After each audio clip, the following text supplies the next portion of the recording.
오늘의 성경은 사도행전 20장 17절부터 25절까지입니다. 다 함께 봉독하시겠습니다. 바울이 밀레도에서 사람을 에베소로 보내어 교회 장로들을 청하니 오매 그들에게 말하되 아시아에 들어온 첫날부터 지금까지 내가 항상 여러분 가운데서 어떻게 행하였는지를 여러분도 아는 바니 곧 모든 겸손과 눈물이며 유대인의 관계로 말미암아 당한 시험을 참고 주를 섬긴 것과 유익한 것은 무엇이든 공중 앞에서나 각 집에서나 거리낌 없이 여러분에게 전하여 가르치고 유대인과 헬라인들에게 하나님께 대한 회개와 우리 주 예수 그리스도께 대한 믿음을 증언한 것이라. 보라, 이제 나는 성령에 매여 예루살렘으로 가는데 거기서 무슨 일을 당할지는 알지 못하노라. 오직 성령이 각 성에서 내게 증언하여 결박과 환난이 나를 기다린다 하시나 내가 달려갈 길과 주 예수께 받은 사명 곧 하나님의 은혜의 복음을 증언한 일을 마치려 하면은 나의 생명조차 조금도 귀한 것으로 여기지 아니하노라. 보라, 내가 여러분 중에 왕래하며 하나님의 나라를 전파하였으나 이제는 여러분이 다 내 얼굴을 다시 보지 못할 줄 아노라. 아멘. 우리가 살아서 인생을 산다고 생각합니다. 인생살이에 나서고 있습니다. 근데 정작 인생이 무엇인지를 까맣게 모른 채 그냥 현실에만 급급해서 살아가고 있습니다.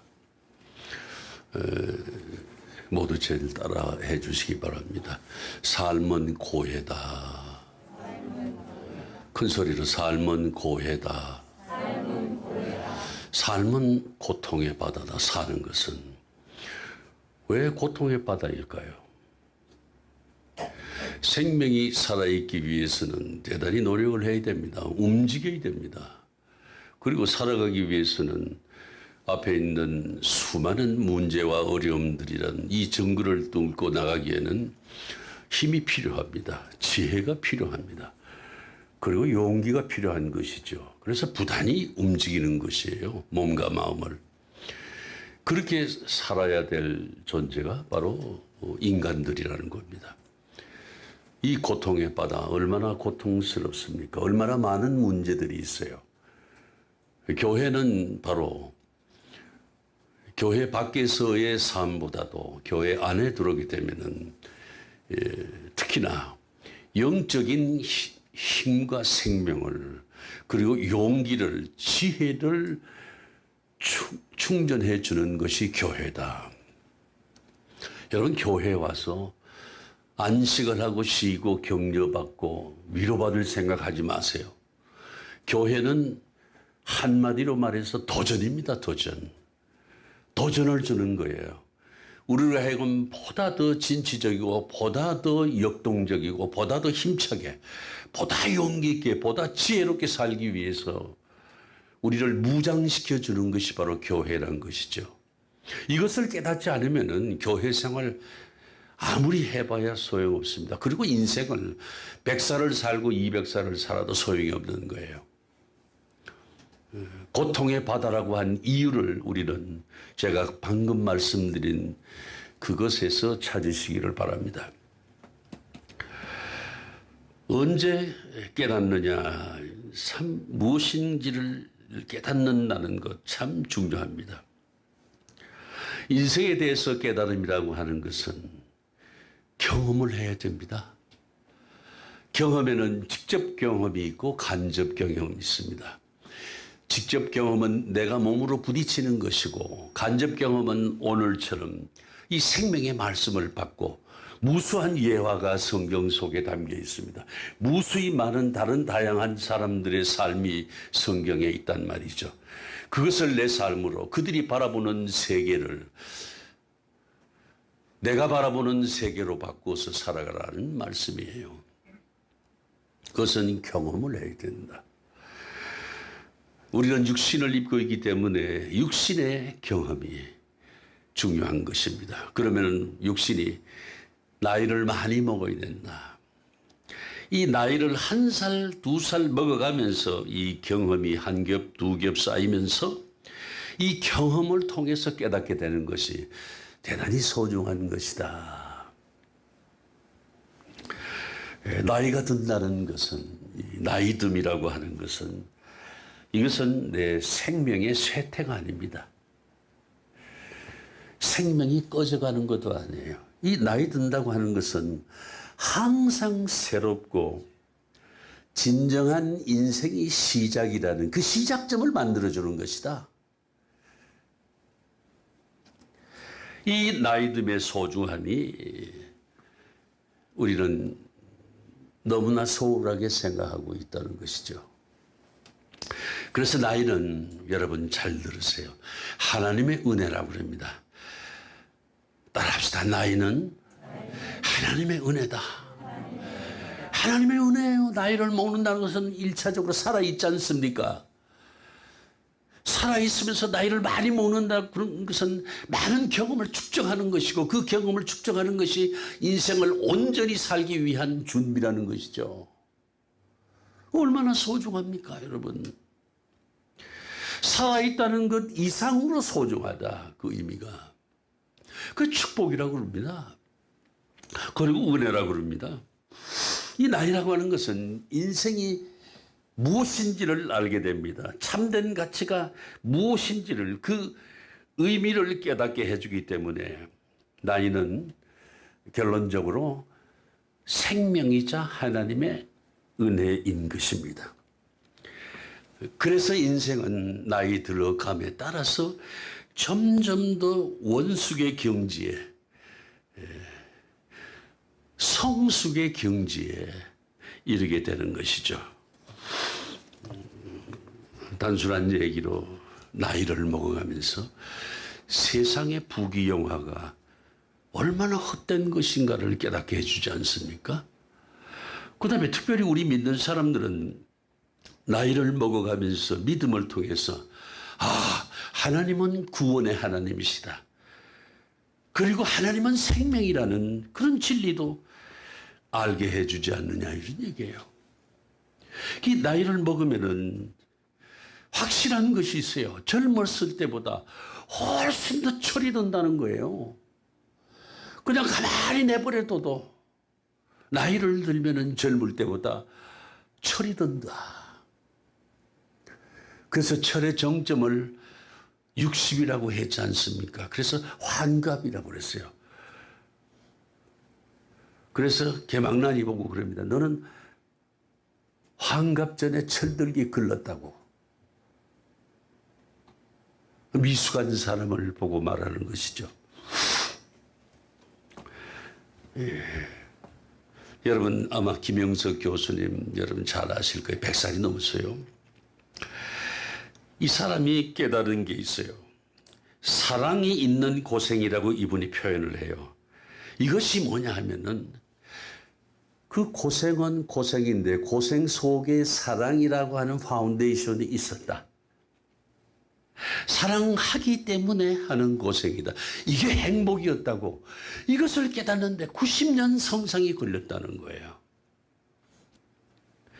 여러분 몸이 불편한 그 교수님의 부인 병수발을 20년간 했다고 그래요.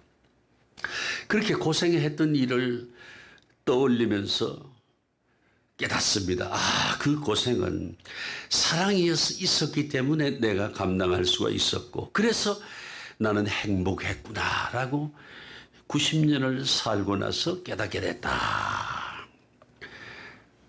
나이 90이면 다 깨닫습니다. 위대한 사도입니다. 사도 바울은 갈라디아서 1장 15절에서 이렇게 말합니다. 내 어머니의 태로부터 나를 택정하시고 그의 은혜로 나를 부르시니가 라고 고백합니다. 이 예수 믿는 사람들을 잡아 죽이기 위해서 다마스커스로 가던 그 도중에 부활하신 예수님을 만난 사도 바울은 자신은 하나님께서 이방인 선교를 위해서 어머니 뱃속에서부터 나를 택정하셨다. 택하고 정하셨단 말이죠. 나를 선택해서 결론을 내렸다 이런 얘기예요. 이 사실을 알고 깨닫고 그리고 고백을 합니다. 대단한 분이에요. 우리는 여러 가지 것에 다리를 걸치고 있잖아요. 여기서 돈 벌까 저기서 돈 벌까 하면서 돈 내는 일은 전부 찾아가지고 하지 않느냐 이런 얘기예요. 이제 그만하세요.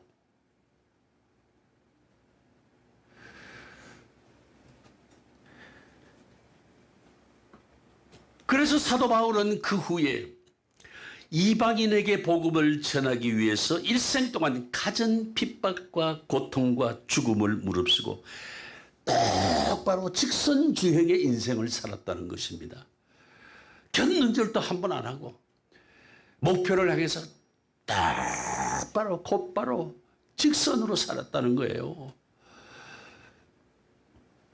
우리는 여기 견눈질 저기 견눈질 이리 갔다 저리 갔다 우왕좌왕하고 얼마나 많은 시행착오를 합니까? 부끄럽게 시리. 사도 바울은 그에게는 확실한 목적이 있었습니다. 그리고 그는 확실한 목표를 수행해 나갔습니다. 그리고 그에게는 정말 뜨거운 사명감밖에 없었다는 것이죠. 여러분, 인생을 살아가는 것이 사명감으로 살아야 된다 이런 얘기예요. 밥을 먹더라도 한 끼를 먹더라도 사명감으로 먹어라 이런 얘기예요. 그냥 많이 배가 불러오도록 먹지 말고 사명감이 뭡니까? 음식은 맛을 보라고 제공된 거예요. 그러니까 맛을 음미하면서 그 맛을 충분히 느끼면서 왜 과학의학적으로 그러지 않습니까? 침을 많이 낼 수 있는 침을 많이 가미하면서 그것이 들어가서 위장에 수고를 좀 덜 끼치고 얼마나 많이 자양분으로 바로 환원될 수가 있냐. 이게 건강 비결이 아니겠습니까? 밥 한 끼도 사명으로 먹으라 이런 얘기예요. 그리고 그는 마라톤 선수처럼 전심전력으로 직선으로 질주를 했습니다. 목숨을 걸고 하나님께 충성을 다하고 마지막 순간을 이제 앞에 둔 그가 간증한 내용이 바로 오늘 본문이 옳습니다.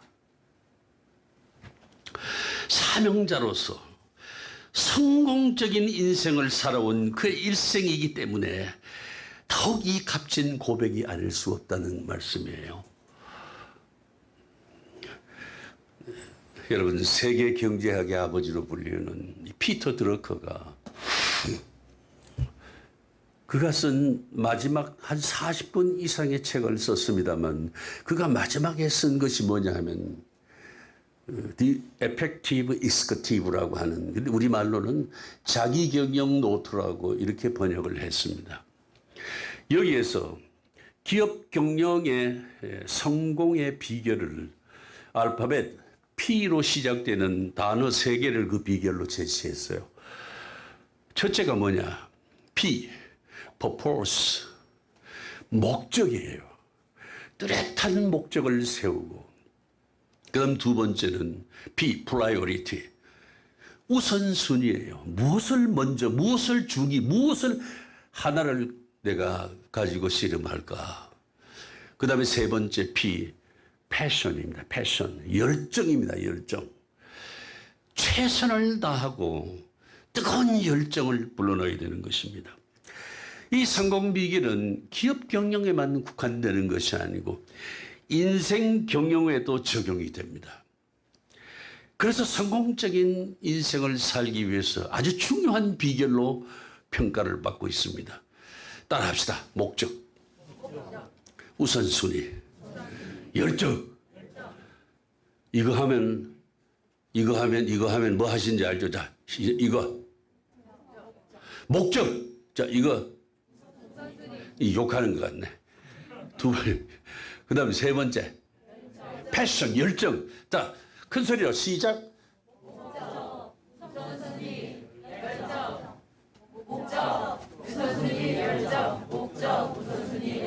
이걸 해야 돼. 이 매사에 인생사에 다 적용이 되는 문제입니다. 이 확실한 목적을 바라보며 흔들림 없이 치우침 없이 직선으로 나가야 된다는 거예요. 그리고 가장 중요하고 가장 소중한 일이 무엇인지 그 하나를 알고 선택을 하라. 그 다음에 그 선택한 그 일에 집중하고 온 열정을 다 바쳐서 최선을 다하는 것이 바로 성공적인 인생을 사는 것이다. 할렐루야. 여러분, 인간의 능력이 무한한 것이 아니에요. 가장 중요하고 가장 소중하고 가장 필요한 것 하나를 위해 보다 많은 것을 버릴 줄 아는 절제가 필요함을 알아야 된다 이겁니다, 여러분. 이것저것 다 거머쥐 봤자예요.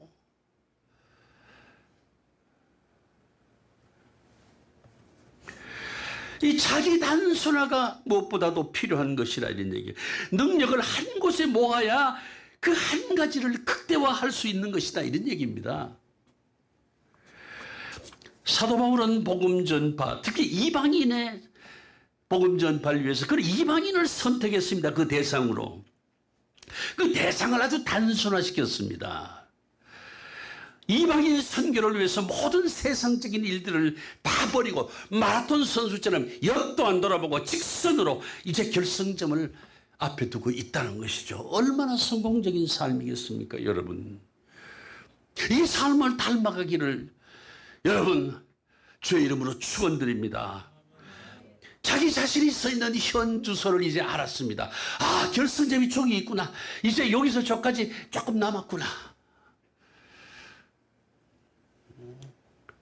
시작이 있고 끝이 있음을 그는 분명히 알게 됐습니다. 알고 있습니다.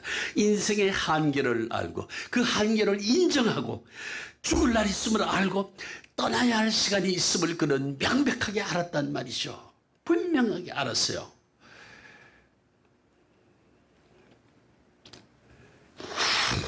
여러분, 우리도 이제 곧 떠날 것입니다. 떠나야 할 시간이 사도 바울에게만 있는 것이 아니라 내게도 틀림없이 온다는 이 사실을 잊지 말아야 된다는 거예요. 어차피 이 세상은 떠나야 됩니다. 하나님은 만나야 합니다. 그리고 심판대 앞에 서야 됩니다. 그리고 주님께서 판단하실 것입니다. 당칠 것이라고요.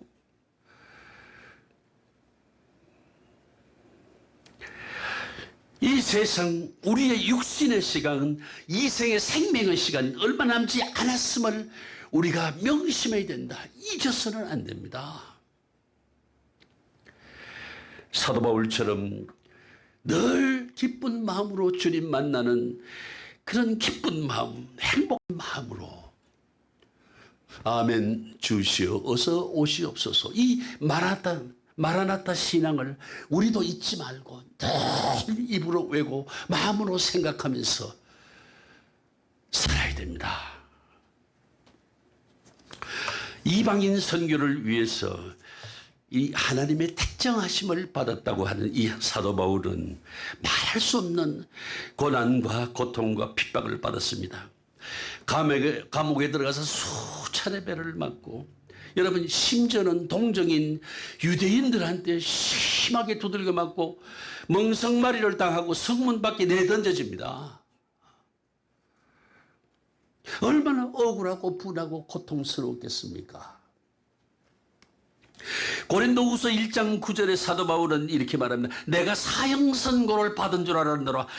이렇게 심한 고문과 핍박을 받으면서 그는 이제 정말 끝나나 보다, 하나님께서 드디어 나를 부르시는구나 하면서 수차례 죽음의 문턱을 드나들었습니다. 무엇 때문에? 이방인 선교를 위해서. 그런 마침내 디모데후서 4장 6절에서 8절 말씀 이렇게 말합니다. 잘 들으세요. 나의 떠날 시간이 가까워 왔도다. 나는 선한 싸움을 싸우고 나의 달려갈 길을 마치고 믿음을 지켰으니 이제 후로는 나를 위하여 의의 면류관이 예비되었으므로 의로우신 재판장이신 주님께서 내게 주실 것이라고 이렇게 간증합니다.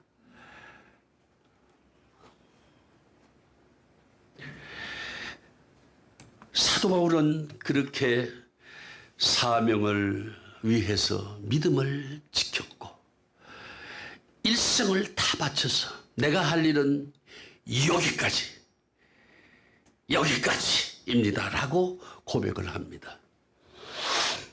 우리는 어때요? 한정없이 욕심을 가지고 있잖아요. 어떻게든 더 살아보려고, 더 가져보려고.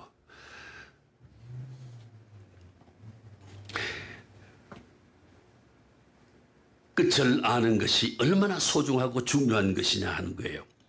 끝이 있다는 것을 아는 것이 여러분 지혜 중에 지혜라고 들어보셨습니까?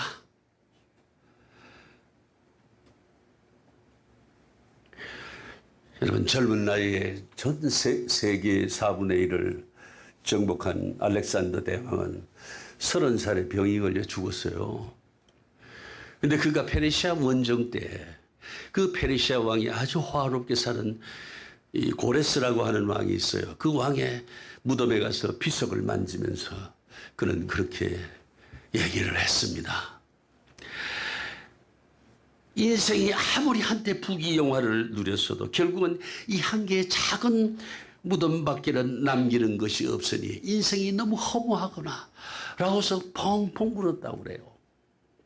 그리고 또 한 번은 모래사장에서 장군들과 씨름하다가 자신이 넘어진 그 모래사장의 자국을 보면서 내가 지금은 이렇게 대륙을 정복하고 부귀건설을 누리지만 나도 죽으면 한 평도 안 되는 땅 속에 묻혀버리고 말 것을 생각하니 인생이 얼마나 무상하냐며 또 펑펑 울었답니다.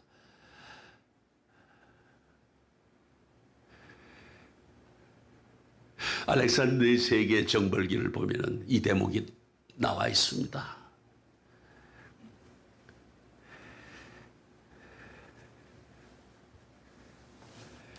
여러분, 알렉산더 그는 젊었지만서도 그 젊은 가운데에서도 익어가더라 이런 얘기입니다. 성숙이 돼 가더라. 성숙돼 있더란 얘기입니다. 여러분, 한계를 분명히 알아야 됩니다. 여러분, 내 현재 하는 사업도, 내가 세운 계획도, 건강도, 내가 가진 능력도, 지혜도 다 끝이 있습니다. 끝이 가까이 왔다는 것을 알고 그 끝이 틀림없이 있구나라는 것을 깨달아야 된다 이런 얘기예요. 흔히 인간은 그러잖아요. 늙어가는 것이 아니라 어떻게 된다고? 익어간다. 임영웅이라는 사나이가 그 노사연이가 부른 노래를 불렀잖아요. 근데 더 실감나게 부르니까 찡하잖아요. 우리 늙어가는 것이 아니라 조금씩. 나 혼자 봤나? 나 혼자 좋아하나? 난 미스터 트롯도 좋아하고 미스 트롯도 좋더라고. 홍지윤이. 여러분, 인간은 늙어가는 것이 아니라 익어간다는 말이 있습니다. 여러분, 과일이 익으면 어떻게 되나요? 따야죠. 수확해야 됩니다. 그러나 우리 인간에 있어서의 수확은 뭡니까? 그 죽음을 의미하잖아요. 기꺼이 내가 죽음을 인정하고 수용하고 받아들이고 내가 기꺼이 죽을 수 있을 때 바로 그 사람이 익은 사람이다. 노래만 부르지 말고 내가 익었나 안 익었나를 한번 생각을 해보란 얘기죠. 특별히 우리 믿는 자들에게는 성령님께서 우리 안에 내주하셔서 들어오셔서 나를 푹 곰삭게 만들어요. 잊게 만든다는 말이죠. 나를 숙성시킨다는 말이에요. 내가 죽고 그래서 그리스도로 살게 하시더라 이게요. 그 성령께서 내 안에 들어서 나를 잊게 만들면은 나는 없어지고 그리스도만 있더라 이거예요. 그리고 그리스도로 산다는 말은 뭡니까? 내 일거수일투족이 사랑으로 산다는 말이에요. 이런 사람은 남을 절대 씹지 않습니다. 비난하지 않습니다. 욕하지 않습니다. 남에게 머리털만큼의 손에도 끼치지 않습니다. 오히려 줍니다. 희생합니다. 죽습니다. 그를 위해서.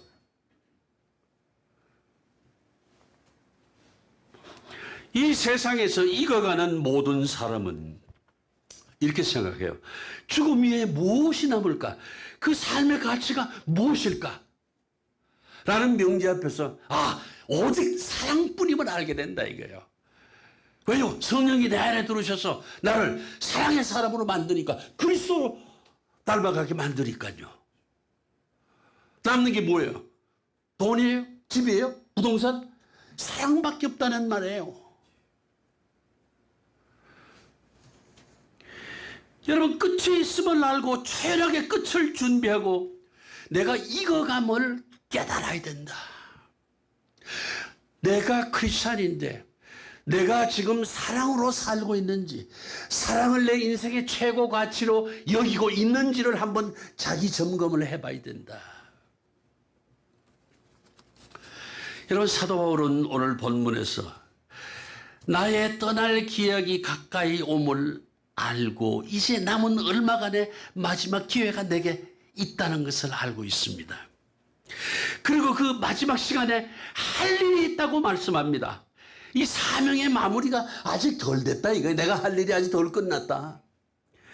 이 종말론적인 사명을 위해서 결박과 핍박과 환난이 기다리고 있는 예루살렘으로 가야 되겠다. 그리고 마지막으로 로마에 가서 죽어야 되겠다. 마지막 그 얼마간의 시간을 이렇게 그는 시간표를 아주 확연히 짜있고 알고 있고 깨닫게 된 거예요. 깨닫는 거예요. 이제 내가 하나님 예수 그리스도의 사명을 구분응성을 넘었구나.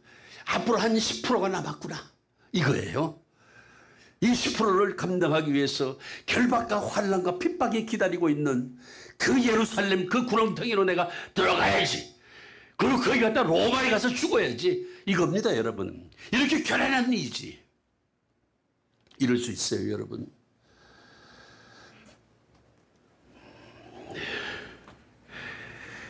무슨 일이 일어날지도 몰라요. 죽음이 기다리고 있을지도 몰라요. 그러나 성령이 이끄시는 대로 받은 사명을 다 완수하기 위해서 그 마지막 남은 시간, 그 마무리를 위해서 주저없이 발걸음을 재촉하십니다. 얼마나 위대한 분입니까? 범의 굴에 들어가는데요.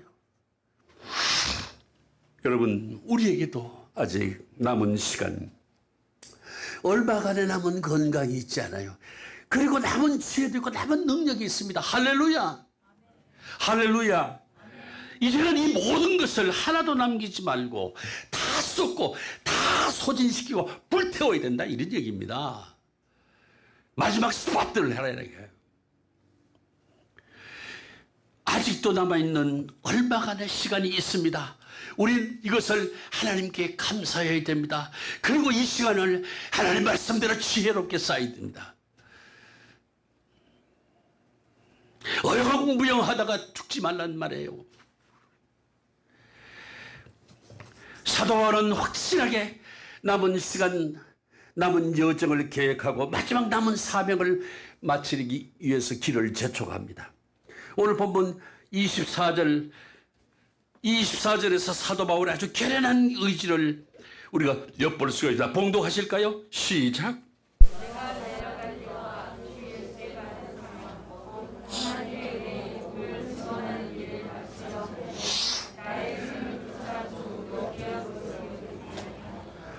여러분, 이 사명을 마치기 위해서 나의 생명조차 조금도 귀하게 여기지 아니하노라 하십니다.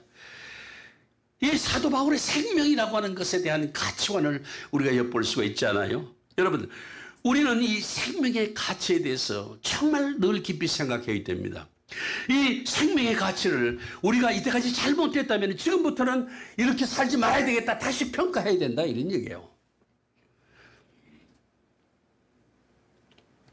이 산다는 것, 이게 중요합니다. 문제는. 그러나 삶이라는 것은 한계가 있음을 분명히 알아야 된다. 끝날 시간이 있다는 겁니다, 여러분. 내게 남은 삶이 있어요.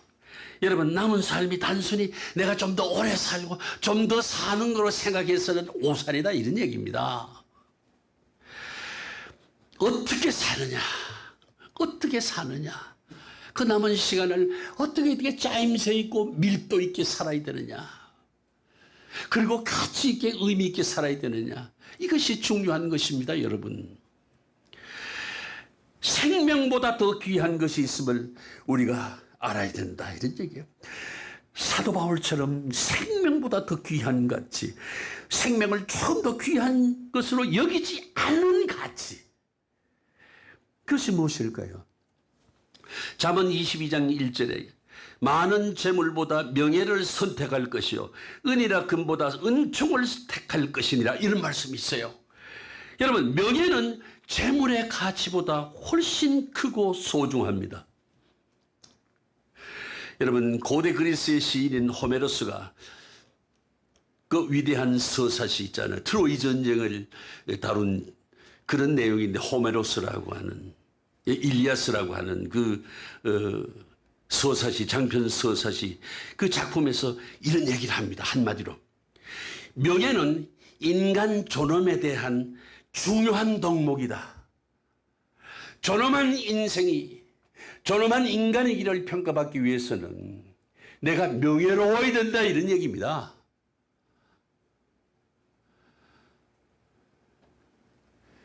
바로 우리 인간의 가치입니다. 등식관계입니다. 인간은 명예입니다, 명예.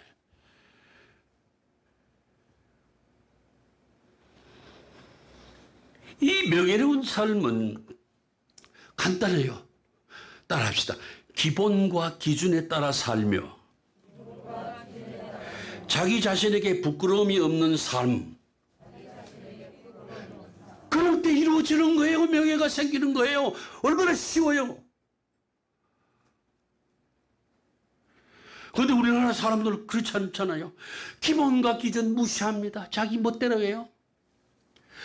그리고 자신에게 부끄러움이 뭔지도 줄도 모르는 거예요.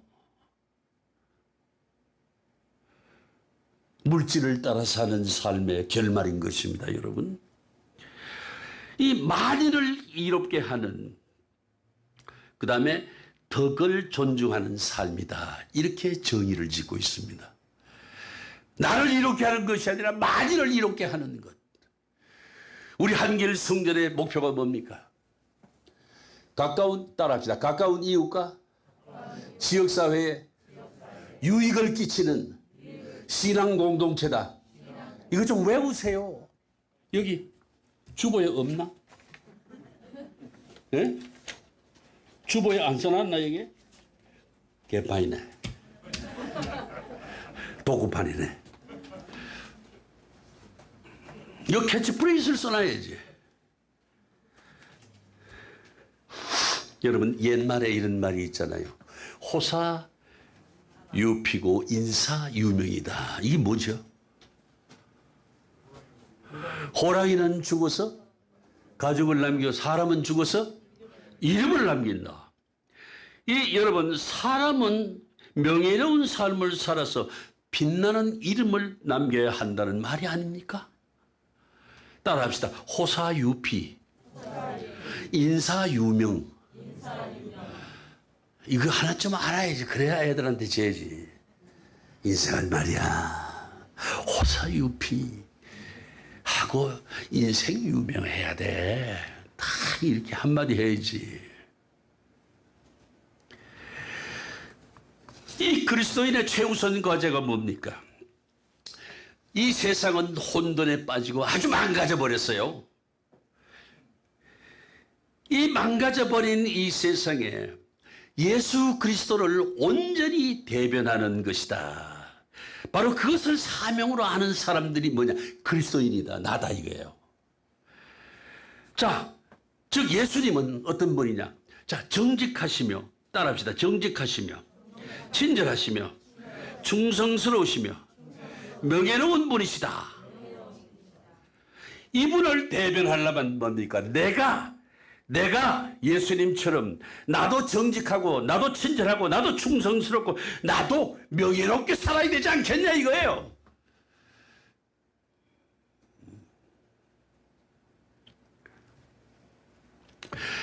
이것이 바로 하나님께서 내게 맡겨주신 복음적 사명이라는 것을 정말 잊지 말아야 됩니다, 여러분. 주님께서 하시던 일을 우리에게 맡겨주신 바 된 일이 뭐냐? 복음을 향한 사명이다 이거예요. 그럼 복음하면 난 먹고 살 수 있을까? 천만에 그런 생각하지 마세요. 현장에서, 생업 현장에서, 삶의 현장에서 그런 생각을 가지고 살면은 아주 쉬운 일이다. 이 복음을 전하는 일에 나의 남은 생애를 바쳐야 됩니다. 그렇게 살면은 뭐가 있냐?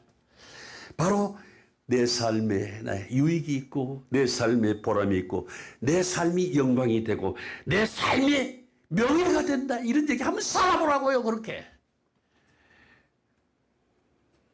모든 일거수일투족을 삶의 현장에서 예수님의 모습을 바탕으로 해서 파운데이션으로 깔고 그 정신으로 한번 살아보라. 그 사랑으로 한번 살아보라 이런 얘기죠.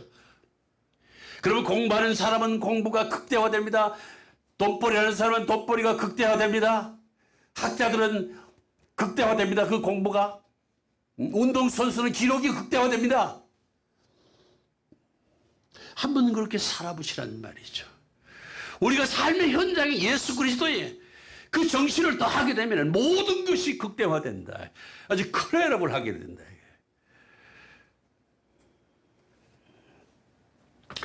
세상의 유무익을 따라서 이리저리 우왕좌왕해서는 절대 안 됩니다. 받은 바 사명, 그 숭고한 목적을 위해서 직선으로 나가야 된다. 특별히 사도 바울에게는요, 마음속 깊은 곳에 숨은 자랑이 하나 있습니다. 고린도후서 12장에서 나의 약한 것들에 대해서 자랑한다. 그 약한 것이 뭐냐? 7절에 보니까요, 그 약함이 곧 여러 계시를 받은 것이 지극히 크므로 너무 자만하지 않게 하시려고 내 육체의 가시 곧 사탄의 사자를 주셨으니 이는 나를 쳐서 너무 자만하지 않게 하심이라.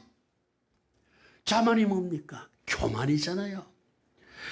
여러분, 교만하지 않게 하신 하나님의 은총이 어떻게 내게 나타나느냐? 나를 아주 낮아지게 해요. 지질이 겸손하게 만들어요. 그리고 나를 그냥 아주 지질이 약해지게 만들었다 이게야. 내 혼자 도저히 살 수 없다. 누구랑 살아야 되느냐? 주님과 동행을 해야 된다. 하나님은 전지전능하신 분이기 때문에. 여러분, 내가 강하고 잘나고 돈 많고 잘 산다고 할 때 하나님 필요 없다고 생각하지 않습니까?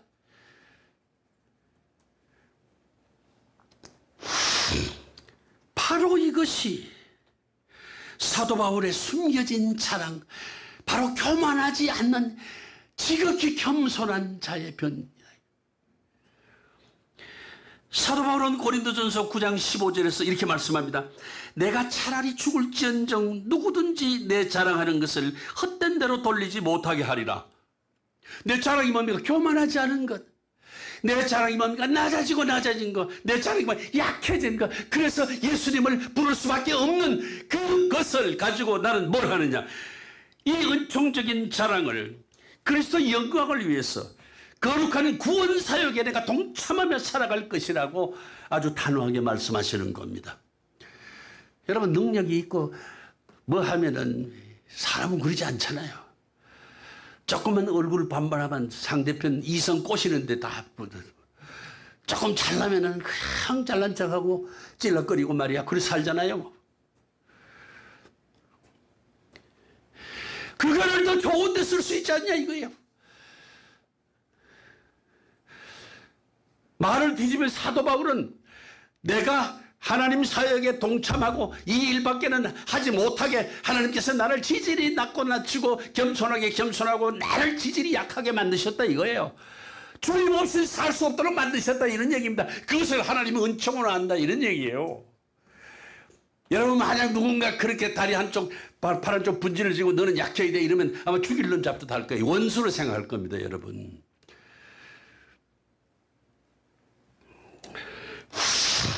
그리스도의 구원 사역에 동참하는 그 영광이 뭐냐? 사도 바울의 복음을 위한 사명이고 복음을 위해 사는 삶을 살아야 되겠다. 이것이 뭐냐? 알고 봤더니만 곧 사명에 사는 사람이 갖는 own glory, 영광이더라 이거야.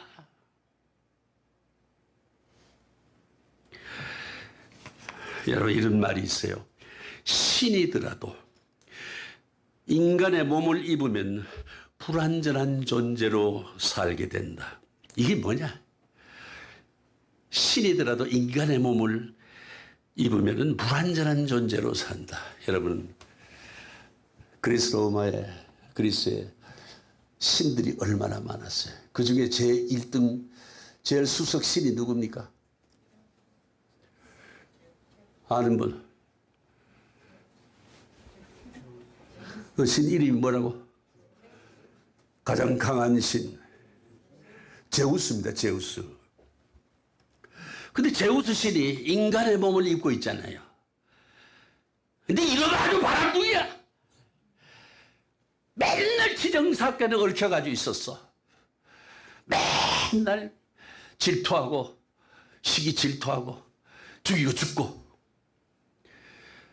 그 신이 아닙니다. 사실 엄밀한 의미에서. 그러니까 인간의 몸을 입으면 불완전한 존재다. 다시 말하면 인간은 불완전한 존재다. 그런데 인간은 완전해지려고 노력을 한단 말이죠. 구이네라는 사람 이후로 자칭 예수라고 하는 사람이 23명이나 나타났어요.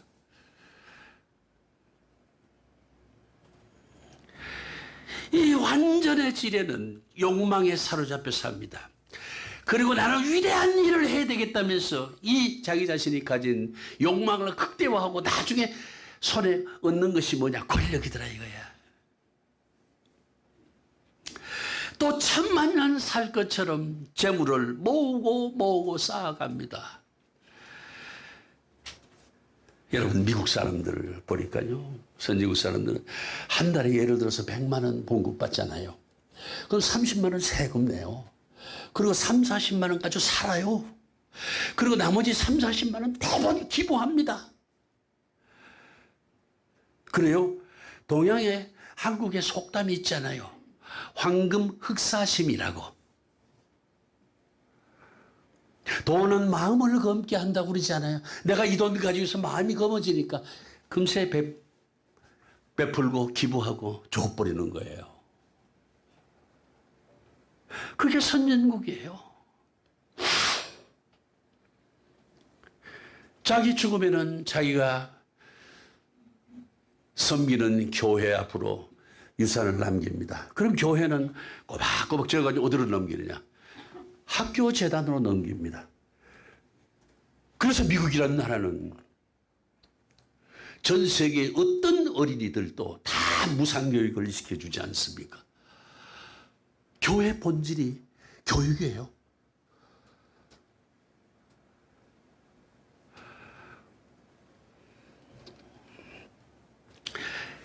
그러나 끝없는 이 욕망에 사로잡혀 물불 안 가리고 살다가, 여러분 물불 안 가리는 사람이 누구예요?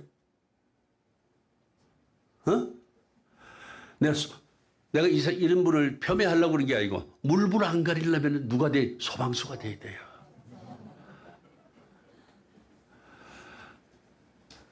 소방수도 제대로 된 소방수야지. 그냥 물불만 안 가리는 소방서면 죽습니다. 물불 안 가리고 살다가 결국 추락하고 불명예스럽게 끝을 맺는 이 어리석은 사람들이 우리 주변에 얼마나 깔려 있냐고요. 도대체 왜 이렇게 부끄럽게 끝날 줄을 왜 몰랐단 말이냐 이거예요, 사람이. 여러분, 우리 믿는 사람들은 그렇게 살아서는 절대 안 됩니다. 자, 여러분, 이렇게 불명예스럽고 수치스럽게 이렇게 인생을 살아서도 안 됩니다. 그리고 그렇게 끝내서도 더더욱 안 된다. 이런 말씀이에요, 여러분. 성도는, 따라합시다. 성도는 거룩함이 명예가 돼야 한다. 따라합시다. 성도는 거룩함이 명예가 돼야 된다. 성도가 거룩할 성자예요. 무리 도자입니다. 거룩한 무리가 성도예요. 사도 바울이 생명조차 조금도 귀한 것으로 여기지 않고 지킨 자랑이 무엇이냐? 바로 주님께 받은 사명, 곧 하나님의 은혜 복음을 증언한 일이 아니냐 이거예요. 그 겸손함과 낮아짐과 약해짐을 가지고 하나님과 동행하니 나 또한 전지전능한 구원사역에 힘을 발휘하게 됐다. 이를 행하는 일이 바로 거룩함이고 이를 행하는 사람이 거룩한 이름, 곧 성도가 아니더냐 이런 얘기야. 우리는 성도로 살다가 성도로 끝내야 됩니다. 자, 나는 성도로 살다가 성도로 끝내겠다. 할렐루야. 여러분, 오직 하나님의 은혜로 살아온 이 길, 하나님의 은혜로 살아온 내 삶, 이제 우리 모두 조금이지만 남아있는 시간을 의식하지 않습니까? 그리고 남아있는 기회가 소중하기 때문에 마지막 순간까지 최선을 다해야 됩니다. 인생을 단순화시키시기 바랍니다. 이것저것 다 가지치기 하세요. 중국 속담에 금무족적이고 인무완인이다 이런 말이 있어요. 이게 뭐냐면 즉 금은 불순물이 전혀 섞이지 않는 100% 순금이 없어요. 순금이라고 네임인데 뭐라고 써 있어요? 99.99999%라고 써 있잖아요. 순금이 없고 사람은 뭡니까? 완벽한 사람이 없다. 이것을 고백해야 됩니다. 이 완벽해 지려하기보다는 최선을 다해야 되는 것이 우리 인간이 갖는 한계라는 것이에요. 여러분, 김영석 교수는 이렇게 말합니다. 100년을 살아보니라고 하는 그의 저서에서 인생을 60세까지는 제1의 인생이고, 우리 그 강의 초청해서 듣지 않았어요? 이 말도 들었어요? 자, 60 이후의 인생을 제2의 인생으로 구분을 합니다. 그리고 제2의 인생은 자신이 만들어가는 인생으로 살아야 되는데, 그렇게 살려면 어떻게 돼? 독서를 많이 해야 된다. 책을 많이 읽어야 된다 이거예요. 그러면서 이 사람이 뭐라 하냐면, 콩나물에 물을 주면은 물은 그대로 흘러내리지만 콩나물은 자란다는 말이에요. 여러분, 콩나물이 항상 새로운 물을 받아서 새롭게 성장하듯이 우리 인생도 독서를 열심히 하면 마찬가지로 새로운 지식과 정보를, 지혜를 취득하고 늘 새로운 삶을 만들어 살게 될 것이다. 이렇게 말하면서 부연합니다. 특별히 우리 믿는 자들은 늘 하나님의 말씀을 먹고 마시면서 그 하나님의 새로운 생명, 새 생명력을 받아서 늘 새롭게 자라고 자라, 또 새로운 세계, 하늘나라에 맞는 성도로 성장해야 된다고 결론을 짓습니다. 얼마나 딱 맞는 말씀이에요. 새롭게 살아야 됩니다. 그리고 나달이 진화해야 돼요. 발전해야 된단 말이죠. 저는 어제하고 똑같은 일을 살라고 나한테 그러면 난 죽어버려요. 못 살아요. 인간은 끊임없이 진화해야 됩니다. 왜요? 마지막이 있으니까요.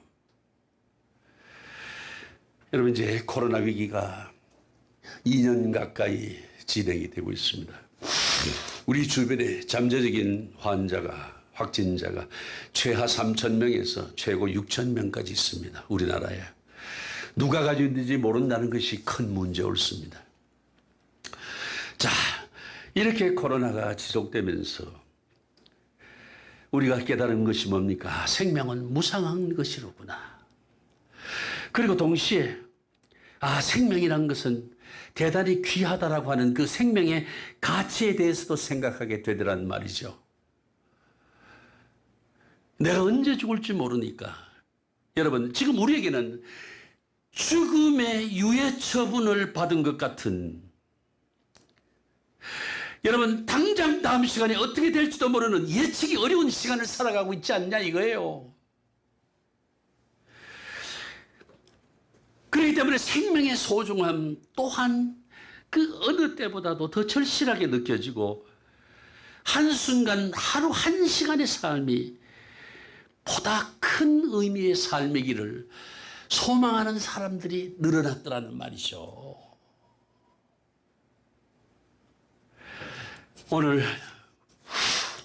인생의 마지막 길에 들어선 사도 바울이 사명자의 길, 사명자의 삶을 위해서 생명을 조금도 귀하게 여기지 않은 것처럼